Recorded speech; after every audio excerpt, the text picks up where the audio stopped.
There are many false beliefs and misunderstandings about parental alienation.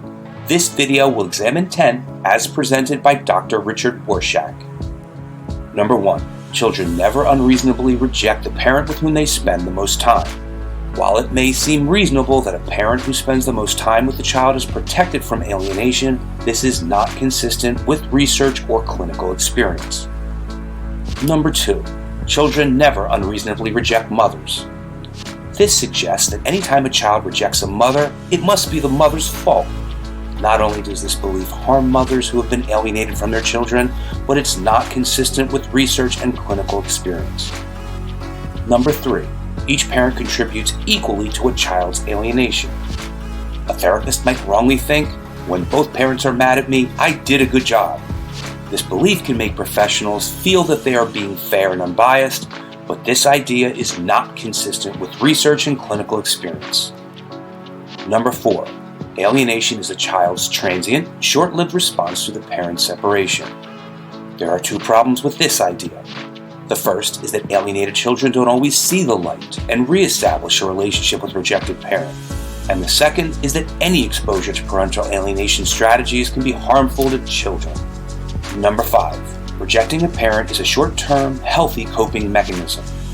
There's no evidence that allowing a child to reject a parent is helpful, and there's plenty of evidence that the alienation can become entrenched over time and even worsen if not addressed. Also, some alienated children admit later that they wanted the rejected parent to keep fighting for them. Number 6. Young children living with an alienating parent need no intervention.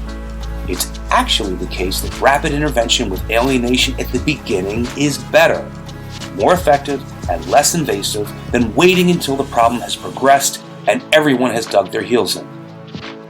Number 7. Alienated adolescents' stated preferences should dominate custody decisions. All best interests of the child laws allow for a child's preference once the child is of a certain age to be a factor when judges make custody decisions. However, despite having more advanced cognitive capacities compared to younger children, teens are still susceptible to undue influence and impulsivity. Think peer pressure. The truth is, most states include other factors such as quality of parenting and continuity of schooling, which should not be overlooked even when the child is a teenager. Number 8. Children who appear to function well outside the family need no intervention. Irrationally rejecting a parent is an important psychological concern that shouldn't be overlooked no matter how well the child is doing academically, socially, or otherwise. No one would say that a child who is suicidal, for example, but doing well in school shouldn't be treated. Number 9. Severely alienated children are best treated with traditional therapy techniques while living primarily with their favorite parent. There are many reasons why traditional therapy doesn't work with alienated children, including the favored parent can interfere with the treatment. Number 10. Separating children from an alienating parent is traumatic.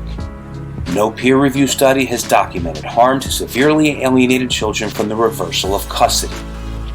Reliance on these false beliefs harm children and families by supporting choices that are unlikely to address the underlying problem.